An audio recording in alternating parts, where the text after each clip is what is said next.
pero puede ser que porque los motores no corresponden generalmente con las necesidades que se requieren en la máquina impulsada. Y pues bueno, la mayoría la contestó bien. De 31 respuestas, 26 fueron buenas, 5 fueron malas. La segunda, porque se requiere disminuir la velocidad de la máquina de trabajo, no era la respuesta correcta. Porque se requiere aumentar la velocidad del movimiento de la máquina, tampoco era la respuesta correcta. Y había una cuarta opción, porque se tiene que acoplar entre ellos y obviamente no era la respuesta correcta. La pregunta número 2 era una pregunta abierta. ¿Existe la necesidad de incluir otros elementos ocasionalmente entre la máquina de trabajo y el motor? Mencione 2 ejemplos y especifique su función. Un elemento importante es incluir un freno, ya que este nos brinda seguridad y confianza para que en caso de una falla o accidentes, este los detenga. Bastidor o estructura, es la estructura rígida que soporta el motor y el mecanismo, garantizando el enlace entre todos los elementos, componentes de seguridad, poleas, bastidor. Poleas, bastidor va a estar mal porque no hay la función que cumple. Pregunta número 3, defina eficiencia de una transmisión. Contestó el 97% de forma correcta, que es la relación entre la potencia de salida aprovechable entre la que se entrega. Y pues bueno, nada más hubo una persona que dijo que en toda transmisión hay pérdidas, pero no es la respuesta correcta. Y bueno, había otras 2 respuestas que nadie contestó. La pregunta número 4, ¿cómo se clasifican las transmisiones según el tipo, el principio físico de funcionamiento? El 15% contestó bien, fueron 15 alumnos de las 31 respuestas que hay. Y la principal clasificación por el tipo físico de funcionamiento son eléctricas, hidráulicas y mecánicas. Después puse, o mejor dicho, me voy con la respuesta, la segunda respuesta más respondida, y decía con cadena, con bandas, con ruedas de fricción y con mecanismos manivela, biela y corredera. Pues esos son tipos de mecanismos, no es cómo se clasifican. La siguiente fue que hay transmisiones variables con escalones y variable sin escalones. Esa tampoco depende del principio físico de funcionamiento. Y la última pregunta con menos respuestas fue de que había engranes cilíndricos, engranes cónicos, sin fin corona y planetarios. Esos son los tipos de engranes. Y no es por el principio de funcionamiento. Pregunta número 5. ¿Qué ventajas presentan las transmisiones con engranes? El 100% la contestó bien. Son construcciones sencillas, seguras de funcionamiento, de fácil mantenimiento, tamaño de construcción, etcétera. Y pues bueno, todos respondieron a esa pregunta. Pregunta número 6, fue abierta. Mencione 2 ventajas de las transmisiones con cadena.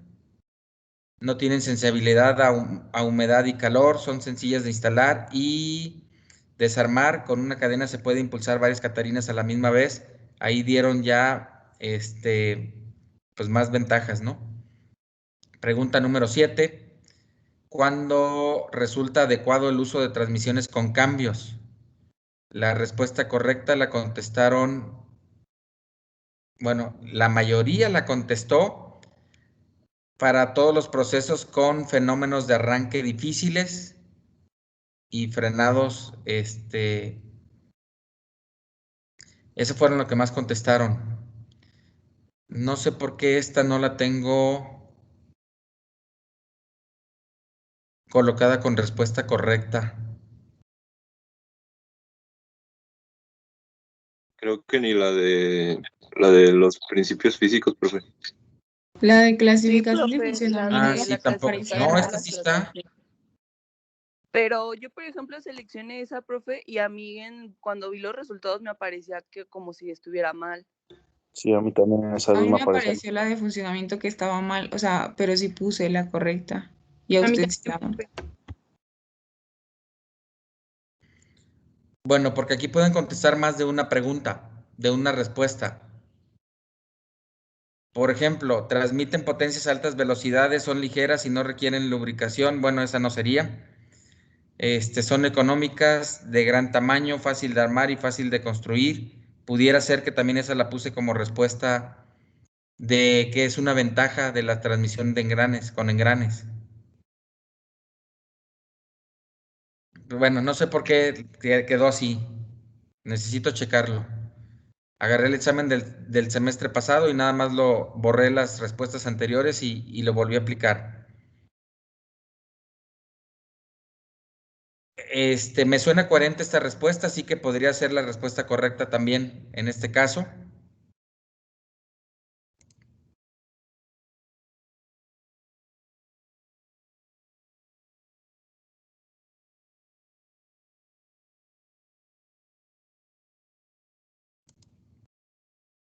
La pregunta número 8 menciona dos ventajas del uso de transmisiones hidrostáticas. Se puede variar la velocidad de rotación de salida del motor desde 0 hasta un valor máximo sin escalones. Se puede conectar varios motores de velo.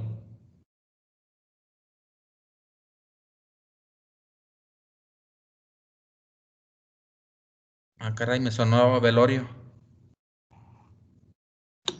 No sé si sea que, o sea, no sé si esté como cortada la respuesta, ¿no? No creo porque ya termina ahí con las comillas. Sí, porque debería decir de velocidad variable. Pues por alguna razón no la completaron. Pero bueno. Pregunta número 9, también abierta. Menciona dos ventajas del uso de transmisiones hidrodinámicas. Y pregunta número 10, ¿por qué casi siempre se coloca transmisión con tornillos sin fin corona en primer escalón?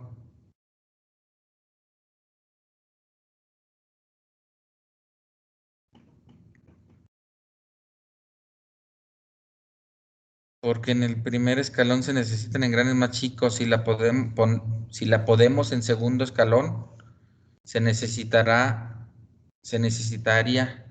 un engrane más grande, lo que subiría.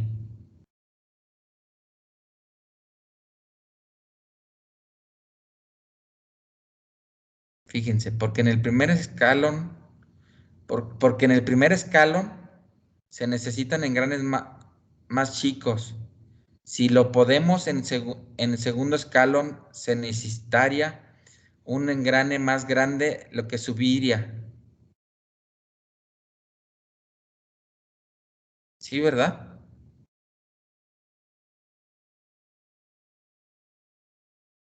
¿Sí lo leí bien? Sí. Sí, profe. Híjoles. Bueno, y esas fueron las 10 preguntas del examen. Como vieron, estuvo rápido, no era así cosa muy complicada. Con manual abierto, pues se vuelve más sencillo contestar este tipo de preguntas. Pero bueno, continúo con la clase, jóvenes. Y Profe, digo, yo continúo con la clase, mándeme. le quería preguntar sobre, creo que es la pregunta 2. Es que me quedó una duda. En, mm, no, entonces es la 4. Sí, esa.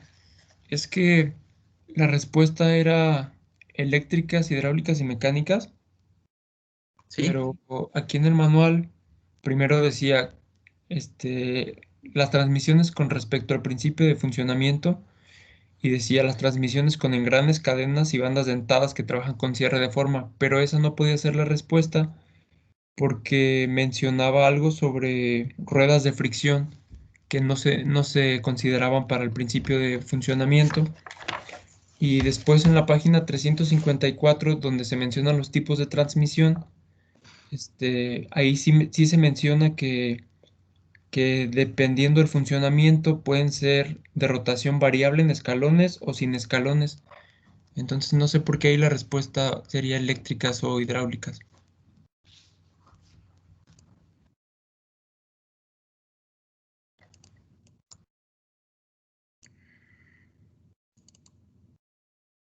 Eso estaba en una presentación cuando vimos una clasificación de 3. También estaba en el manual en una gráfica también de circular que estaban las tres. Pero aparte, Sí, aparte la creo de que la escalones, palabra clave es ahí el principio físico de funcionamiento. sí. Sí, la de variable en escalones y sin escalones funcionan con el mismo principio.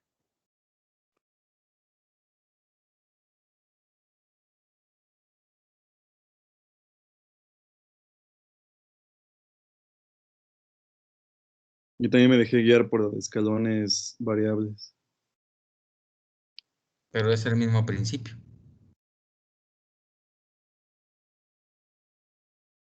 Efectivamente, jóvenes, les puse por ahí una presentación, la andaba buscando, por eso me entretuve. Y aquí está, por su forma de funcionamiento, clasificadas en mecánicas, hidráulicas y eléctricas. Dentro de mecánicas hay con elemento tensado, bandas o cadenas, y sin elemento tensado, ruedas de fricción o engranes. Dentro de las mecánicas puede ser también por cierre de forma o por cierre de fuerza, pero es un principio de funcionamiento mecánico. Y entonces la clasificación principal por el tipo de funcionamiento es mecánicas, hidráulicas y eléctricas. La principal. Que ya adentro haya otra clasificación, pues será dentro de mecánicas, será dentro de hidráulicas y será dentro de eléctricas. Pero la principal son mecánicas, hidráulicas y eléctricas. Y pues bueno, ya te contestaron tus propios compañeros. Sí, profe, gracias. También De gracias a nada. mis compañeros. Ok. ¿En qué nos quedamos? ¿Fuerzas en engranes qué?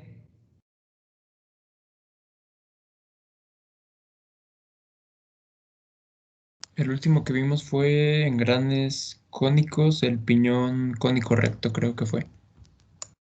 ¿Y vimos las fórmulas? Nos quedamos en la fuerza tangencial.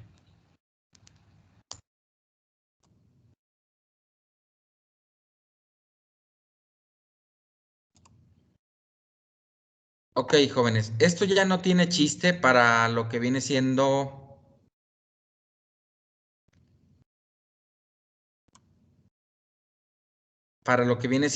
el engrane cónico.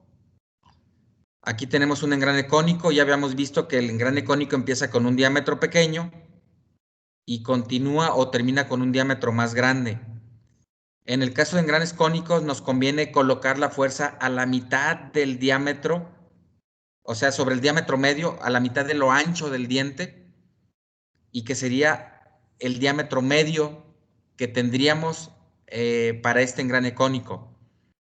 Este engrane cónico va a tener una cierta conicidad, va creciendo el diámetro sobre esta línea, y esta línea medida con respecto del eje de rotación del engrane, pues me va a dar el ángulo de conicidad delta. Sin embargo, podemos ver en esta figura que ya tenemos aquí la fuerza normal, ya la habíamos dibujado. Estoy siguiendo con el cursor la trayectoria de la fuerza normal. Sin embargo, esa fuerza normal como tal ya no me conviene aplicarla así directamente al engrane o verla como la fuerza absoluta o la fuerza total que se le aplica al engrane. Me conviene descomponerla o encontrar la magnitud de sus componentes, como la fuerza tangencial. Sigo la línea de la fuerza tangencial tangente a la circunferencia media del engrane. La fuerza radial, que va del punto de contacto hacia el centro de giro del engrane, y la fuerza axial, que va paralela a la flecha donde se monta el engrane y con dirección en la que crece la conicidad. ¿Sí estamos de acuerdo? Sí, por favor. Y pues bueno, aquí tienen las fórmulas. La fuerza tangencial igual a 2 veces el torque del engrane 1 entre el diámetro medio del engrane 1. Si tengo el torque del engrane 2 cónico recto, pues tiene que ser entre el diámetro medio del engrane 2. Esta fuerza radial prima es la proyección sobre este plano. Sobre un plano lateral, que sería este que estamos viendo de este rectángulo, pero no quiero ver esa fuerza radial, sino quiero ver la componente de fuerza radial real que se aplica, la que va del punto de contacto al centro de giro. Entonces, esta fórmula FR' no me conviene, no tiene caso que la tengamos ahorita. Lo que sí me conviene es la última, que sería igual a la fuerza radial por la fuerza tangencial, perdón, la fuerza radial igual a la fuerza tangencial por la tangente del ángulo de presión y por el coseno de la conicidad que tenga el engrane cónico. Si pongo delta 1 es porque voy a calcular la fuerza radial en el engrane 1. Y aquí está la fuerza axial, la penúltima fórmula, fuerza axial igual a la fuerza tangencial por la tangente de alfa por el seno de delta. Y esto es exclusivamente para engranes cónico recto. Dejo de compartir esta imagen para poderles compartir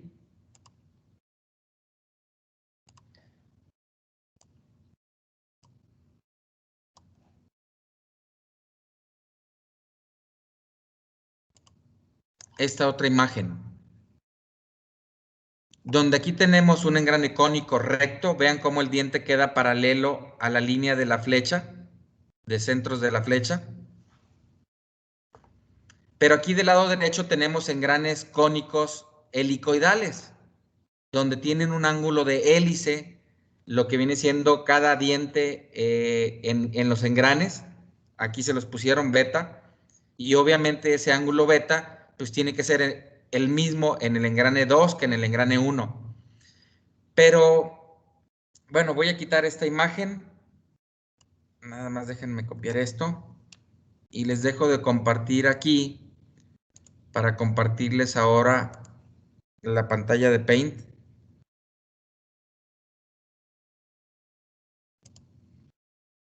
Y en esta pantalla de Paint borro eso. Pego esto.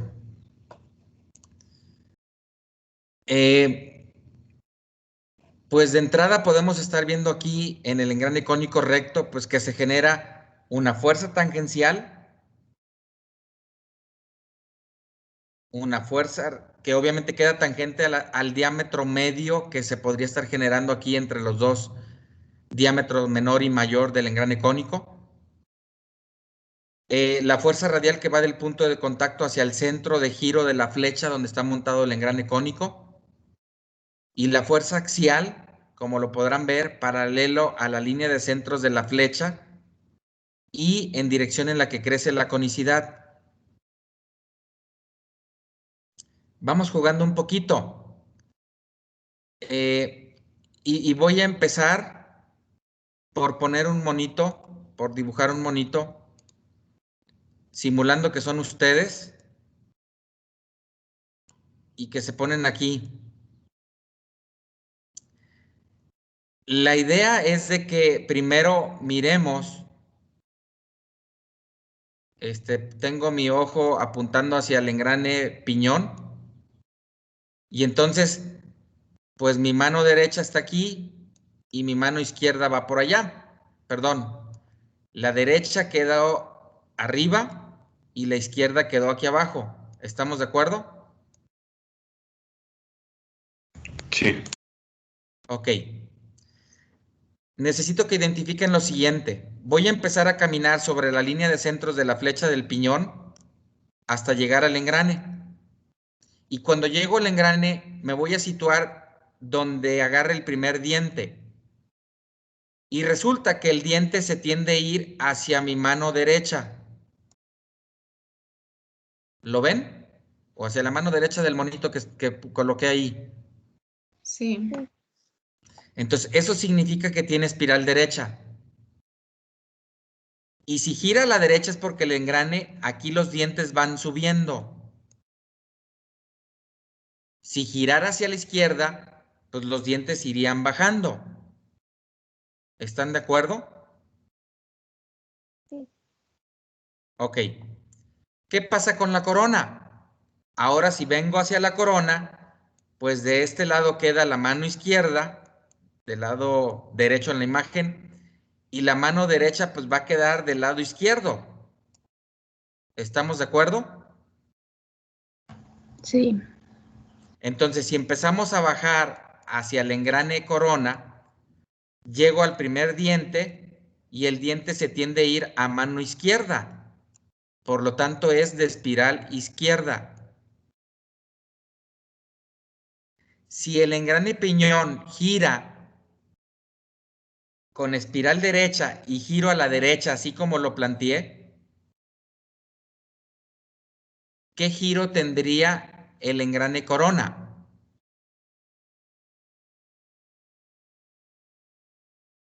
Hacia la izquierda, Hacia la izquierda y lo coloco. tendido antihorario. Sentido antihorario, así como No, está el monito viéndolo, ¿no? ah, sí, sí.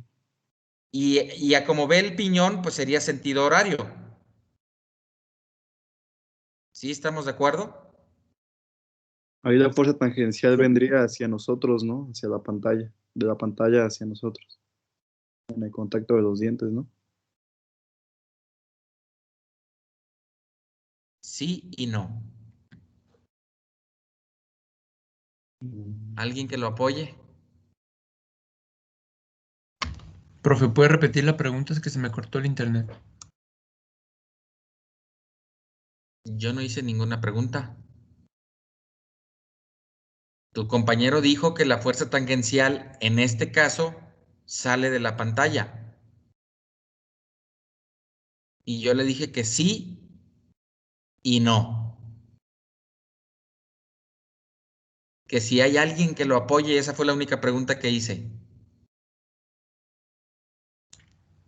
Entraría, ¿no? Por cómo está rotando el de espiral derecha.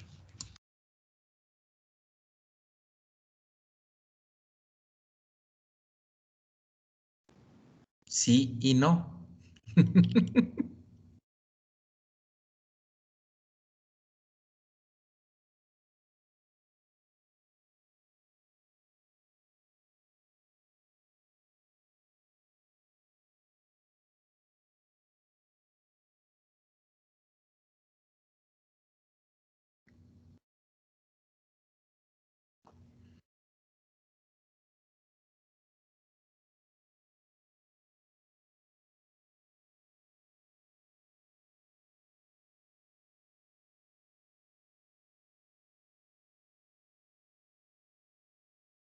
Entonces,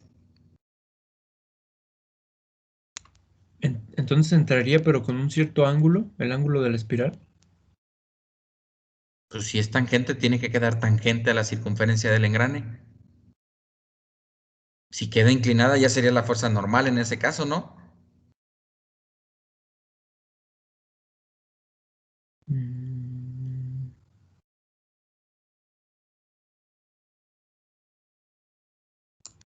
Profe, pero entonces, ¿por qué no saldría?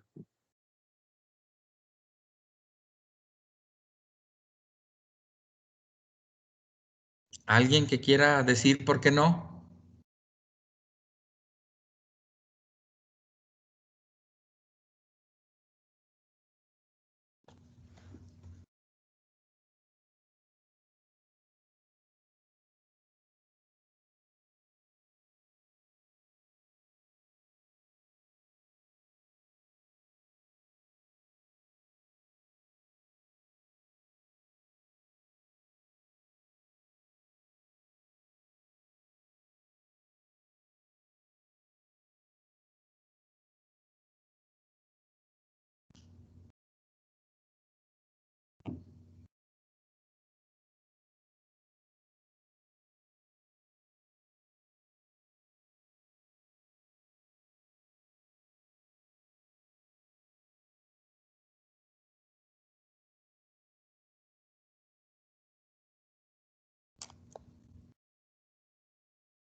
¿Nadie?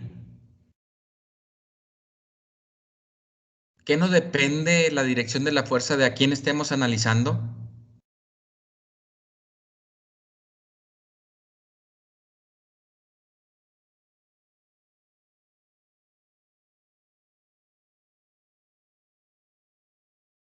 Ya uno de sus compañeros dijo que entraba y otros dijeron que salía.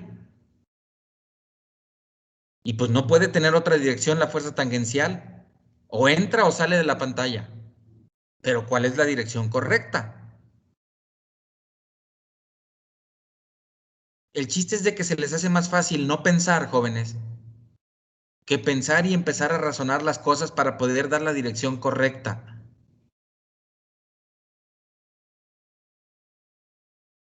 Y sin embargo, la pregunta yo no la hice. A ustedes ya les surgió la cosquillita de decir cuál es la dirección de la fuerza tangencial. Y qué bueno, pero no se limiten, jóvenes. Porque si ya les nació la cosquillita de saber qué dirección debe de tener la fuerza tangencial, pues ahora deben de enseñarse a dar esa dirección. Pero para eso tienen que razonar. Si fuera fácil, jóvenes, créanme que entraran y salieran de la carrera como si nada. Pero tiene su chiste. No es una respuesta que deba de decir a bote pronto, a la rápida. Hay que analizar cómo están girando los engranes, hay que analizar y definir a quién quiero estudiar. En el dibujo ya están puestas las fuerzas que se le aplican al engrane piñón, pero falta la tangencial. Está la axial y está la radial. A ver, la axial, pues debe ser paralela a la flecha del piñón, entonces, ¿sí? Ahí está FX1, paralela a la flecha del piñón, y en la dirección en la que crece la conicidad. Ahí está FR1, que va del punto de contacto hacia el centro de giro de la flecha del piñón, pero no está la fuerza tangencial.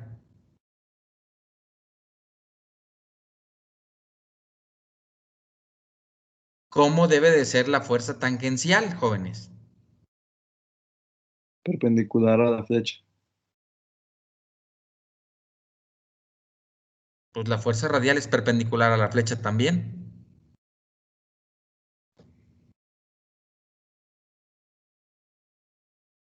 Bueno, es que se supone que la tangencial también es perpendicular, pero pues, puede ir en otro sentido. ¿Perdón? O sea, se supone que la tangencial también es perpendicular, pero pues en este caso iría en otro sentido, porque si vemos, supondremos que la flecha, bueno, como lo estoy viendo yo, la flecha pues está horizontal, y la tangencial viene, pues está siendo perpendicular a ella, o hasta si entra a la pantalla. Y es que de entrada, jóvenes, la fuerza tangencial va a ser siempre perpendicular a la radial. ¿O no? Sí, para que bueno, O sea que entre ellas ya son perpendiculares, pero también entre ellas son perpendiculares a la flecha. Y eso me forma tres ejes como si fuera un sistema de ejes coordenados en el espacio. ¿O no? sí, la descomposición El que vectorial. me digan que la fuerza tangencial es perpendicular a la flecha, sí, están en lo correcto, pero no me está diciendo qué dirección lleva.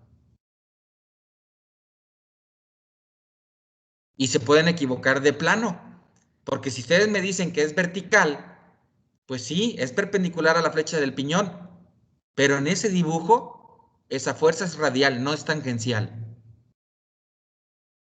Y aún así, dije vertical, y vertical puede ir para arriba o puede ir para abajo. En este caso, va del punto de contacto al centro de giro. Y esa es la fuerza radial. La pregunta es, ¿qué dirección lleva la fuerza tangencial?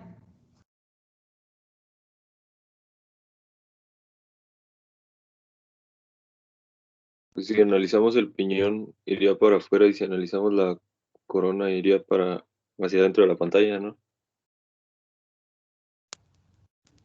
Yo creo que con el piñón entra. Sí, con el piñón iría hacia adentro.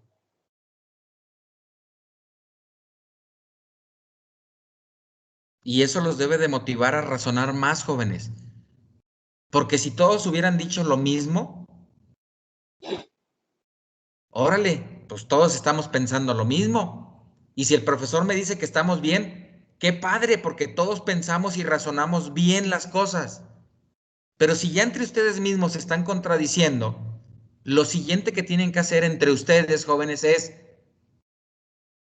a ver, creo que hablaste, Reta, Sí, profe. defiende tu punto de vista y gánale al que te dijo en sentido contrario. O capaz que el otro te convence a ti y tú reconoces que estás mal. Ajá. ¿Sí me explico? Sí, bueno, yo lo puedo ver, me apoyé también por el dibujo que está a la izquierda del puro piñón. Ajá. Si es, bueno, se muestran las fuerzas en el dibujo a la derecha, radial y axial. A Radial ver, a ver, a ver, a ver, a ver, a y ver. radial ¿Cómo que se y, muestran las figuras, las fuerzas a la derecha de las fuerzas radial y axial? no, fuerza radial.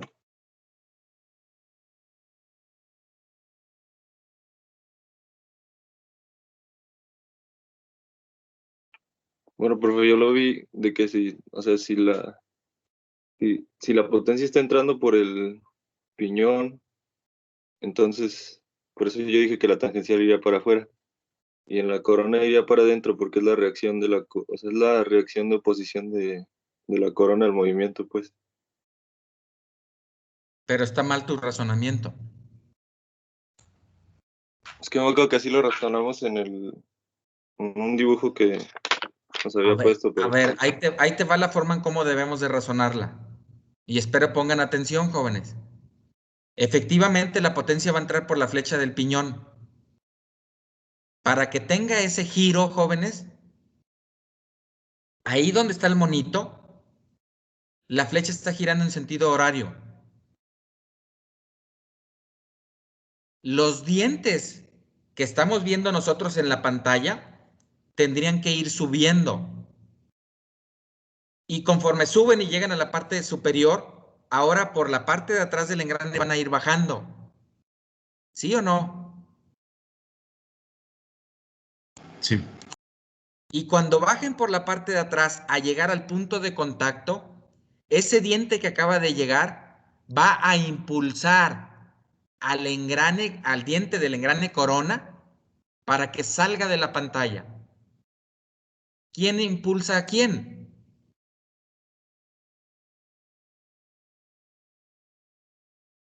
El piñón. Muy bien, señorita, el piñón a la corona. Entonces, el piñón le va a entregar una fuerza que sale de la pantalla a la corona, para que la corona, sus dientes se vayan desplazando hacia la derecha, como estamos viendo la pantalla, y como les puse la flechita hacia la derecha.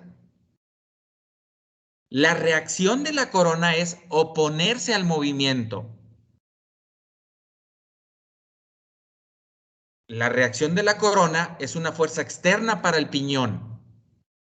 Esa fuerza externa para el piñón es la que yo debo de utilizar para estudiar al piñón.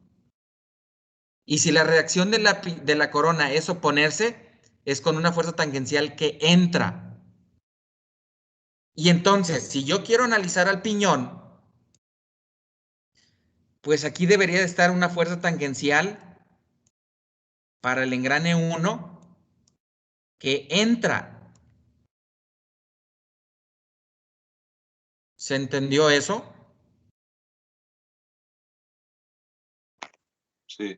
Sí, Ok, la reacción de la corona fue oponerse. Pero entonces en dirección contraria no es reacción de la corona, es la fuerza que le entrega el piñón a la corona. Entonces, para la corona sí la fuerza tangencial saldría, pero para el piñón no. Para el piñón tiene que entrar la fuerza tangencial. Y por eso les digo que esa dirección va a depender de a quién esté estudiando yo. Las fuerzas que están puestas ahorita son las fuerzas que se le entregan al piñón. Voy a poner las fuerzas que se le entregan a la corona. Voy a cambiar a color naranja. Y vean, esa cruz que puse, ahora significaría, a naranja no, mejor en azul, porque ya puse en naranja el monito. Esa cruz que puse en dirección contraria sería un punto. Ese punto es la fuerza tangencial que se le entrega al engrane 2 en este caso. A ver. Agarré la cruz y la puse en dirección contraria. Y ya veo entonces que la fuerza tangencial del engrane 1 es igual, pero en dirección contraria a la fuerza tangencial del engrane 2. Vámonos con la fuerza horizontal que está aquí como Fx1. Si ahora la pongo en dirección contraria,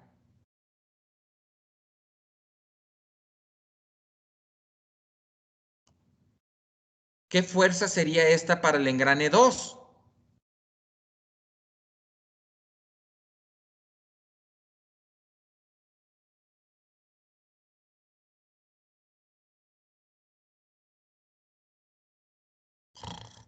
¿Puede repetirlo, profe? Como que no lo entendí bien. Agarré la fuerza horizontal Fx1. Si la pongo en dirección contraria, aquí está, ¿qué fuerza representaría para el engrane 2? La fuerza radial. La fuerza radial. La fuerza radial para el engrane 2. Sí. Y entonces vean lo que voy a escribir. Que la fuerza axial del engrane 1 es de igual magnitud pero en dirección contraria a la fuerza radial del engrane 2. Ahora me voy con la vertical. Y en el caso de la vertical, si la pongo en dirección contraria, ahí está hacia abajo, ¿qué fuerza representa para el engrane 2?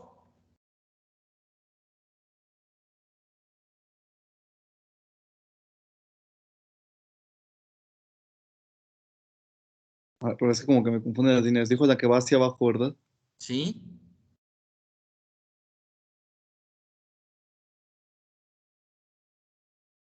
Sería la fuerza axial. Pues es paralela a la flecha 2, entonces Sí. es la fuerza axial Sí, la fuerza axial. del engrane 2. Y entonces puedo escribir que la fuerza radial del engrane 1 es de la misma magnitud, pero en dirección contraria de la fuerza axial del engrane 2. Y vean cómo en estos dos cambia, pero en la fuerza tangencial no.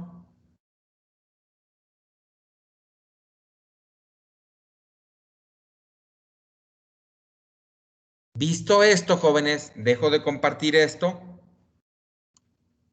y les comparto ahora la misma imagen que ya vimos que es espiral derecho con giro a la derecha y espiral izquierdo con giro a la izquierda. Entonces, yo ya me puedo venir a esta tabla para ver las fórmulas generales para engranes cónicos. Puede ser recto o puede ser helicoidal, no importa. Pero vean entonces el espiral y sentido de giro del engrane impulsor. Espiral derecha con giro a la derecha o espiral izquierda con giro a la izquierda. Y aquí puedo calcular las fuerzas en el engrane impulsor, la fuerza axial y la fuerza radial. ¿Por qué no viene la fuerza tangencial, jóvenes?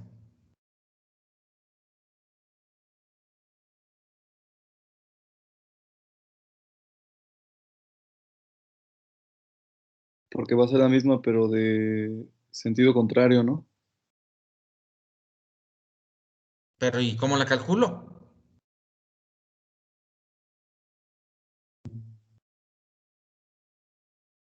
Con el momento de torsión y el diámetro. ¿Cuál diámetro? ¿El más pequeño del engrane o el más grande? El diámetro medio. Ah, con el diámetro medio del engrane. Y entonces la fuerza tangencial ya sabemos que es 2 veces el momento de torsión entre el diámetro del engrane. En este caso, por ser cónico, es el diámetro medio del engrane. ¿Sí? Y como ya puedo calcular yo la fuerza tangencial, la coloco aquí, la coloco acá y acabo de calcular entonces para el engrane impulsor la fuerza axial y para el mismo engrane impulsor la fuerza radial. Eso significa que tengo que poner el ángulo de presión, que para los dos engranes tiene que ser el mismo, 20 grados. El ángulo de conicidad, ay caray, en esta figura el ángulo de conicidad del engrane 1 no es igual que el ángulo de conicidad del engrane 2. Si estoy en el engrane impulsor, pues pongo delta 1. Y con eso calculo la fuerza axial. Bueno, me falta agregar el ángulo de hélice, pero el ángulo de hélice sí es igual para los dos engranes. Y multiplico por el coseno de delta 1. Para la fuerza radial sería igual a la fuerza tangencial entre el coseno del ángulo de hélice por la tangente del ángulo de presión, 20, por el coseno de delta 1 menos el seno de beta, que va a ser igual para los dos engranes, por el seno de delta 1. Pero si quiero calcular la fuerza axial del engrane impulsado, pues voy a tener que poner delta 2. Pero en realidad, esta fuerza que yo calcule aquí como axial, me tiene que dar el mismo valor que la fuerza radial del impulsor. Porque son de igual magnitud, pero solamente de dirección contraria. Y si calculo la fuerza axial del engrane impulsor, pues esa debe de ser de igual magnitud, pero en dirección contraria de la fuerza radial del engrane impulsado. ¿Se entendió? Sí, profe. ¿Alguna pregunta hasta aquí?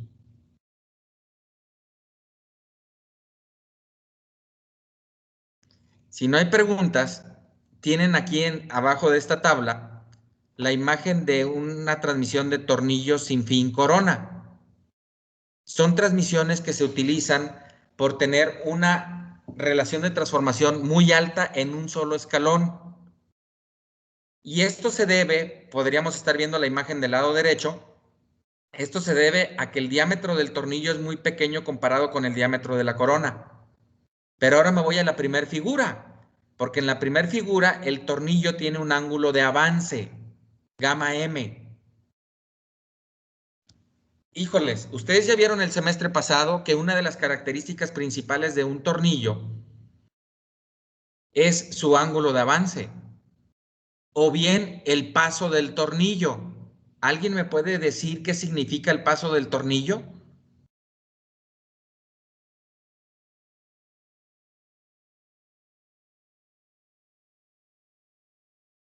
Ok, nadie. Y que conste que ya lo vieron en diseño mecánico A. El paso del tornillo, jóvenes, significa que si yo le doy una vuelta al tornillo sobre una tuerca, ¿cuánto puede penetrar axialmente el tornillo sobre la tuerca o bien desplazarse la tuerca sobre el tornillo? Una característica o la designación más sencilla de un tornillo, independientemente de la forma que tenga el tornillo, si es de cabeza hexagonal, si es de cabeza para desarmador plano, para desarmador de cruz o tipo Phillips, si es para cabeza tipo Allen o semiesférica, no importa la geometría. La primera característica de un tornillo es el diámetro exterior que tiene la rosca.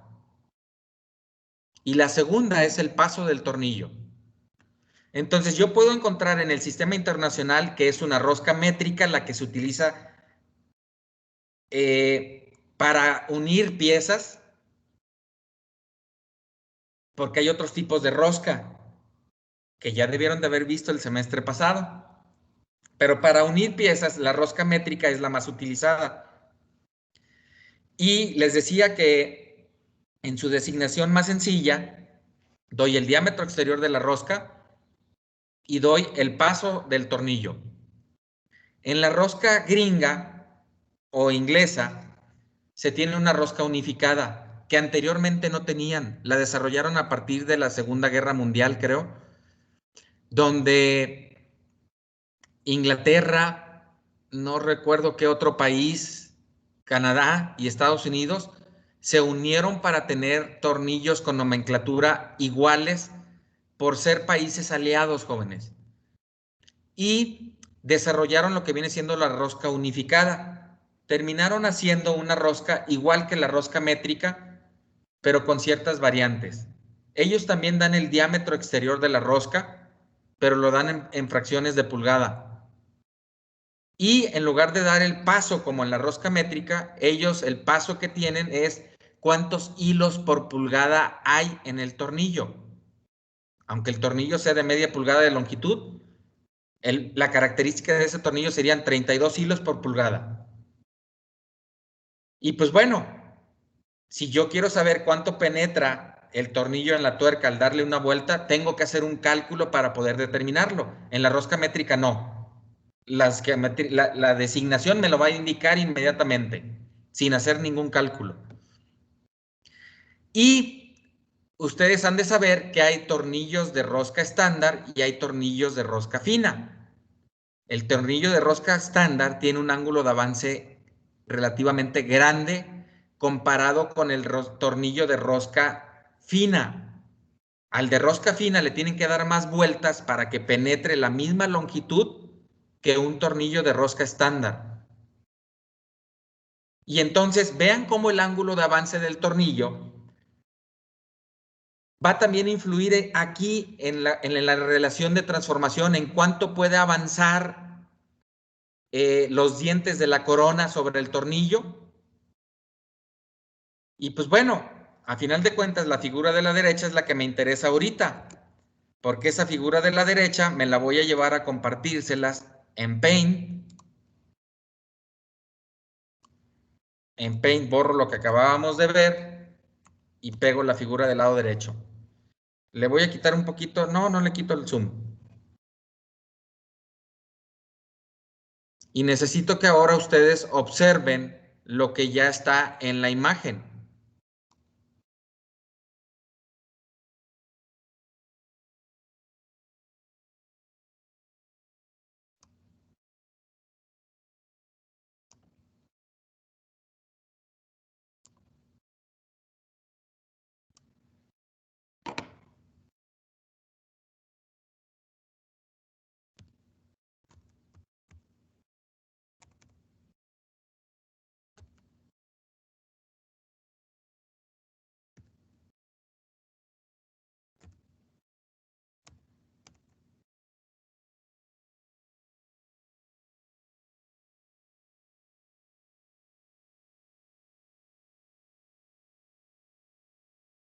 ¿Lo vieron?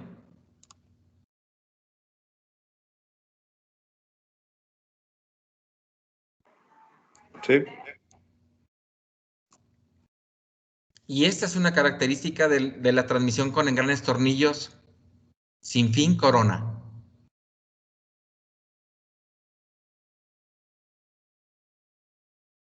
¿Alguna pregunta?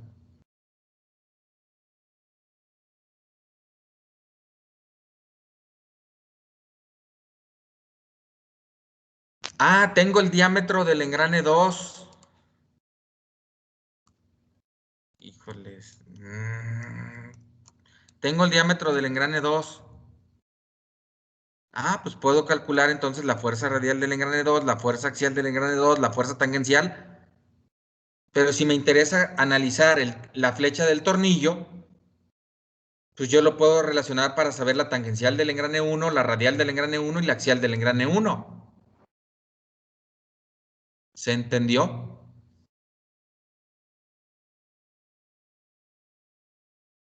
Sí. Y esto, jóvenes, yo lo enseñaba desde que daba mecánica de materiales 1. ¿Para qué? Para que el alumno viera que la fuerza radial en el engrane 1 flexionaba a la flecha para que la flecha se deformara así sobre este plano vertical.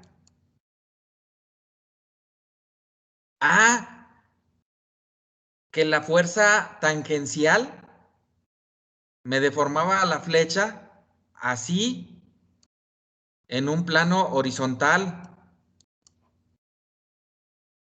Y que la fuerza axial, pues dependía de qué engrane fijaba. Si fijaba el engrane B, pues en el engrane B tiene que haber una reacción en sentido contrario para que se pueda fijar axialmente la flecha, y entonces había tensión en la flecha.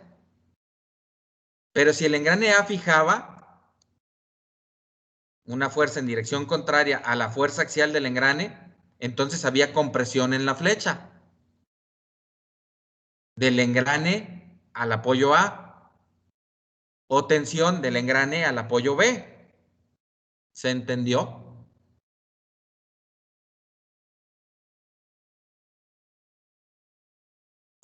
Sí. Sí. Termino la clase del día de hoy con esto, jóvenes.